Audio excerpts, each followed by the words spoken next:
iwasan po yung sakitan. Mag-usap na lang sa maayos na paraan. Kung merong mga mag-usapan na lang sa...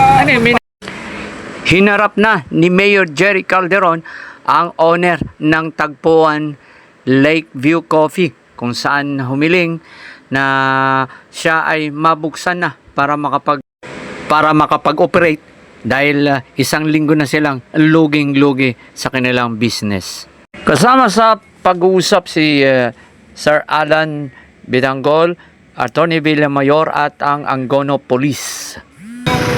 Magkapisikalan. Hanggat pare, huwag ka naman sa korte. Ito na lang po, legal way na lang. Iwasan natin magkasakitan. Ibang ano na yan, pag gano'n. Ayun na. Sige po. Sige po. Nagkatarantor para mabita doon sa headquarter. Sabihin ko. Ito! Kuya no, sino yung nabato? Kami. Yung nabato Hoy, nila. saan yung nabato? Kayo na ba to? Sinong tinamaan? Ito. Sinong tinamaan nga? Ako yung Sinong tinamaan? Ito yung driver. O yan o, mag-ano ka dyan? Yung asawa niya. Hindi, ang nangyari? Muntik na matamaan yung asawa niya sa loob ng kotse. yung truck pwede mo daan. Oo, yan o. Ito yung video niya. Ito yung video niya.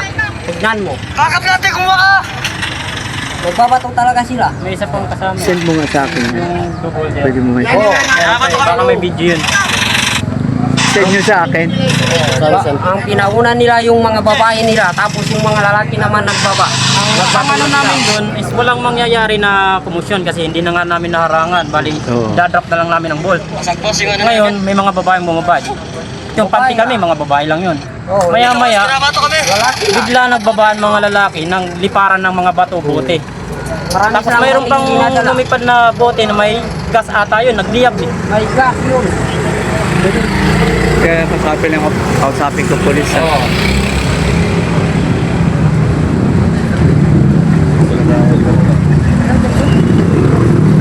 Sir, anong balita? Anong ano daw? Yung regarding naman sa right of way. Yung isa sa mga tenant sa taas. Hindi yung sinasabi ni Dato na ano daw na nabato.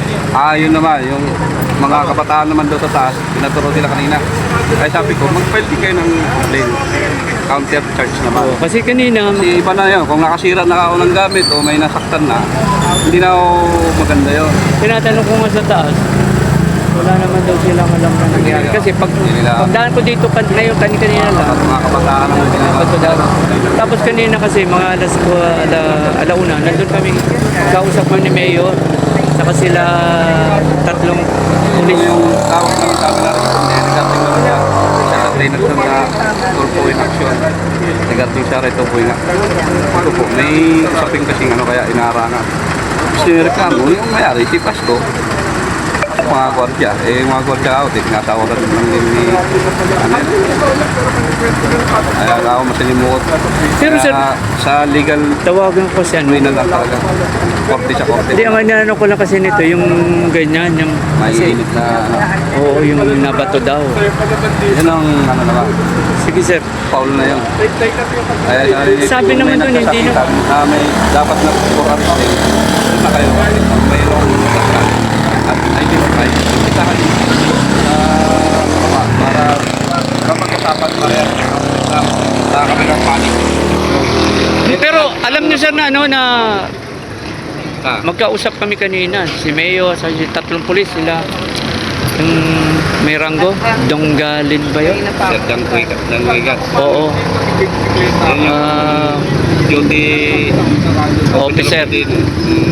Hindi ko lang nakuha yung number pero sige, tatawag po ako sa ano sa oo. Ito po. Sige po. Hanggat maaari, iwasan po yung sakitan. Mag-usap na lang sa maayos na paraan. Kung merong mga May mag-usapan nang na lang sa... ano, may nangyari ba? Meron. May nangyari daw kasi. Magkapisikalan. Hanggat maaari, huwag ka naman sa korte. Ito na lang po, legal way na lang. Iwasan natin magkasakitan. Ibang ano na yan, pag gano'n. Ayun na. Sige po. Sige po.